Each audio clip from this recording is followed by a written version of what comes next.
ছাত্রছাত্রীবৃন্দ, তোমরা কেমন আছো? আশা করি তোমরা ভালো আছো। আমি হেমন্ত টিউটোরিয়ালের পক্ষ থেকে হেমন্ত প্রামাণিক। আজকে আমি বর্ধমান বিশ্ববিদ্যালয়ের অন্তর্ভুক্ত যে সমস্ত ছাত্রছাত্রীদের মাইনর ইতিহাস আছে, অর্থাৎ সেকেন্ড সেমিস্টারের ইতিহাসের মাইনর পরীক্ষাটা যারা দেবে তাদের জন্য আমি আজকে গুরুত্বপূর্ণ প্রশ্ন নিয়ে এসেছি। এই প্রশ্ন তোমরা এখন থেকে তৈরি করে রাখো। তোমাদের জন্য আমি রেখেছি 5-এর মানের, 10-এর মানের এবং 2-এর মানের প্রশ্ন আমি তোমাদের জন্য রেখেছি। ভিডিওটা স্কিপ করে দেখবে না, আমি প্রত্যেকটা প্রশ্ন দুবার করে বলবো। আর এই বড় প্রশ্ন বলার সঙ্গে সঙ্গে আমি তোমাদের 2 নম্বর প্রশ্ন কি হতে পারে সেইগুলো আমি আলোচনা করে দেবো, মানে সেইগুলো আমি তোমাদেরকে বলে দেব। কি কি প্রশ্ন তোমাদের জন্য আমি রেখেছি দেখো। প্রথম অধ্যায় আর ষষ্ঠ অধ্যায়। আজকে যে সাজেশন বা আজকে যে ভিডিওটি হচ্ছে এটি প্রথম অধ্যায়, অর্থাৎ গুপ্ত সাম্রাজ্যের পতন ও বিকেন্দ্রীকরণের এখান থেকে দিয়েছি। আর ষষ্ঠ অধ্যায় থেকে দিয়েছি প্রাক মধ্যযুগীয় ভারতবর্ষের সংস্কৃতি। এই দুটো অধ্যায় থেকে আমি তোমাদের প্রশ্ন রেখেছি। প্রথম অধ্যায় গুপ্ত সাম্রাজ্যের পতন ও বিকেন্দ্রীকরণের যুগ। এখান থেকে আমি তোমাদের যে প্রশ্ন রেখেছি সেগুলো দেখে নাও। সাম্রাজ্য নির্মাতা হিসাবে, অর্থাৎ 1 নম্বর প্রশ্ন দেখো, সাম্রাজ্য নির্মাতা হিসাবে হর্ষবর্ধনের কৃতিত্ব আলোচনা করো। 10-এর জন্য করে রাখবে কোশ্চেনটি। সাম্রাজ্যের নির্মাতা হিসাবে হর্ষবর্ধনের কৃতিত্ব আলোচনা করো। তোমরা প্রশ্নগুলোকে মন দিয়ে শোনো এবং খাতায় লিখে রাখো, আর এই প্রশ্ন তোমরা প্র্যাকটিস করো। 2 নম্বরের প্রশ্ন দেখো, শশাঙ্কের কৃতিত্ব বিশ্লেষণ করো। এটিও তোমরা 10-এর জন্য করে রাখবে। শশাঙ্কের কৃতিত্ব বিশ্লেষণ করো। 3 নম্বর প্রশ্ন দেখো, মৎস্যন্যায় সম্পর্কে যা জানো লেখো। কি বললাম? মৎস্যন্যায় সম্পর্কে যা জানো লেখো। এটি 10 এবং 5, 10-এর জন্য করে রাখো। 5 এলে তো লিখতে পারবে, আর যদি 5-এর করে যাও তাহলে কিন্তু 10-এর জন্য লিখতে পারবে না। 4-এর প্রশ্নটি দেখো, হর্ষবর্ধনকে সকলোত্তর পতনাথ বলা যায়, বা হর্ষবর্ধনকে সকলোত্তর পতনাথ বলা কতদূর যুক্তিসঙ্গত? কি বললাম? হর্ষবর্ধনকে সকলোত্তর পতনাথ বলা কতদূর যুক্তিসঙ্গত? এই প্রশ্নটি ভালোভাবে করে যেও। 5-এর দাগের প্রশ্ন দেখো, হিউয়েন সাংয়ের বিবরণ থেকে কি কি ইতিহাস জানা যায়? হিউয়েন সাংয়ের বিবরণ থেকে কি কি ইতিহাস জানা যায়? 6 নম্বর প্রশ্ন দেখো, নালন্দা বিশ্ববিদ্যালয়ের উপর টিকা লেখো। নালন্দা বিশ্ববিদ্যালয়ের উপর টিকা লেখো। এই প্রশ্ন তোমরা ভালোভাবে করে যেও। 4-এর 5 আর 6 তিনটে তোমরা 5-এর জন্য করবে, আর 1, 2, 3 করবে 10-এর জন্য। ঠিক আছে? আর তোমাদের জন্য এখান থেকে কি কি শর্ট কোশ্চেন আসতে পারে সেগুলো ভালো করে শোনো।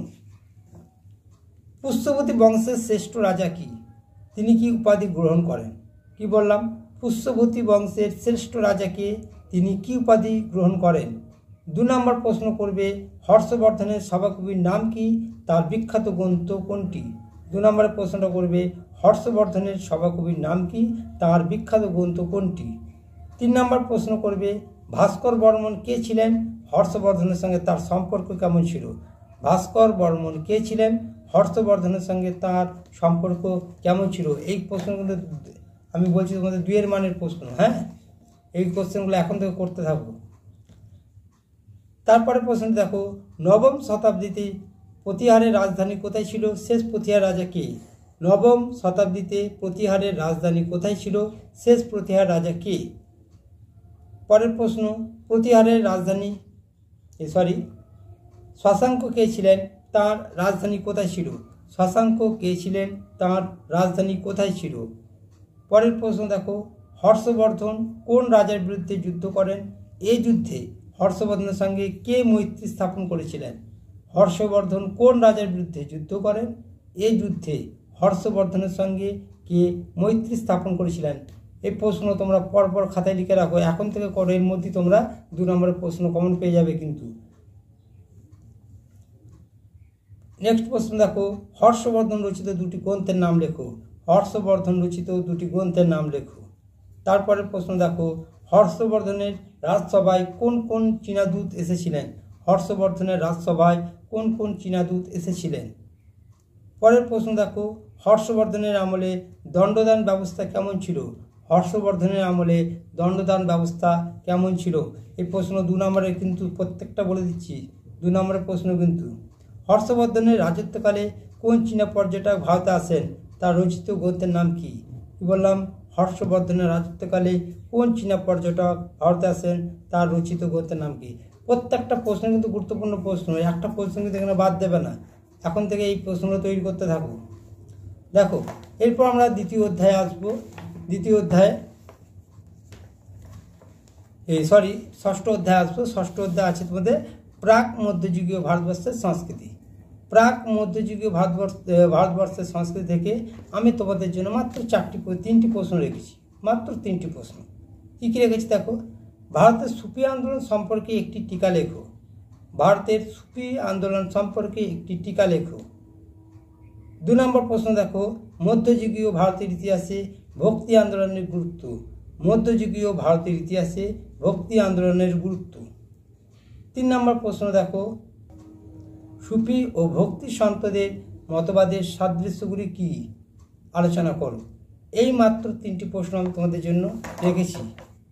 আর পরবর্তী ভিডিওতে আমি 5ম এবং 4র্থ অধ্যায়, অর্থাৎ 4র্থ আর 5ম অধ্যায় থেকে আমি তোমাদের প্রশ্ন রাখবো পরবর্তী ভিডিওতে। তো এইখান থেকে তোমরা আর কটা কোশ্চেন করবে 2 এর মানে, সেগুলো আরেকবার বলে দিচ্ছি। রোহারা গ্রন্থের লেখককে, পঞ্চতন্ত্রের রচয়িতা কি? 2 নম্বর প্রশ্ন দেখো, পবনদূত ও সুশ্রুত সংহিতা গ্রন্থের রচয়িতা কি? 3 নম্বর প্রশ্ন দেখো, পঞ্চসিদ্ধান্তিকা ও বৃহৎ সংহিতা গ্রন্থের রচয়িতা কে? শ্রী চৈতন্য চৈতামৃত কার লেখা? পরের প্রশ্ন দেখো, মৌখরী শাসকদের প্রতিষ্ঠাতা কে? এই বংশের শ্রেষ্ঠ শাসক কে? মৌখরী শাসকদের প্রতিষ্ঠাতা কে? এই বংশের শ্রেষ্ঠ শাসক কে? পরের প্রশ্ন দেখো, 2 জন হুন নেতার নাম লেখো। কোন কোন ভারতীয় শাসক হুন আক্রমণ প্রতিহত করেন? 2 জন হুন নেতার নাম লেখো। কোন কোন ভারতীয় শাসক হুন আক্রমণ প্রতিহত করেন? পরের প্রশ্ন দেখো, পুষ্যভূতি বংশের প্রতিষ্ঠাতা কে? রাজধানী কোথায় ছিল?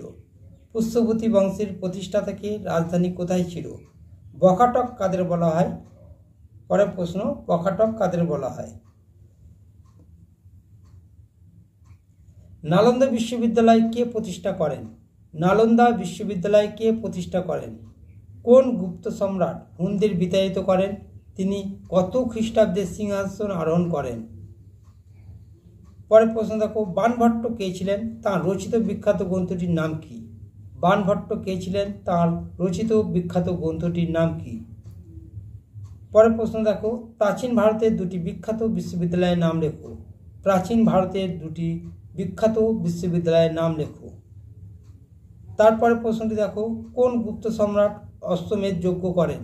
কোন সূত্র থেকে জানা যায়? কোন গুপ্ত সম্রাট অশ্বমেধ যজ্ঞ করেন? কোন সূত্র থেকে জানা যায়? পরের প্রশ্ন দেখো, মৎস্য ন্যায়ের যুগ বলতে কি বোঝো? মৎস্য ন্যায়ের যুগ বলতে কি বোঝো? মাত্র কয়েকটি প্রশ্ন আমি তোমাদের জন্য তুলে ধরলাম। এই প্রশ্ন তোমরা এখন থেকে তৈরি করতে থাকো। তোমাদের এখানে 2 নম্বরের, 5 মানের এবং 10 মানের প্রশ্ন আমি দিয়ে দিলাম। আর পরবর্তী ভিডিওতে 5ম অধ্যায় এবং 4র্থ অধ্যায়ের প্রশ্ন আমি নিয়ে আসবো। আর লাস্ট মিনিটের সাজেশন আমি তোমাদের জন্য ঠিক টাইমে নিয়ে আসবো, তোমাদের ভাবার কোনো কারণ নেই। আর প্রশ্নগুলো পেয়ে যদি তোমরা মনে করো আমাদের উপকার লেগেছে, কাজে লেগেছে, তাহলে অবশ্যই চ্যানেলটিকে সাবস্ক্রাইব করবে, পাশে থাকা বেল আইকনটি অল করবে, যাতে পরবর্তী ভিডিও ছাড়া মাত্রই তোমাদের কাছে পৌঁছে যায়। তোমরা ভালো থেকো, সুস্থ থেকো, আমার সঙ্গে থেকো। ধন্যবাদ।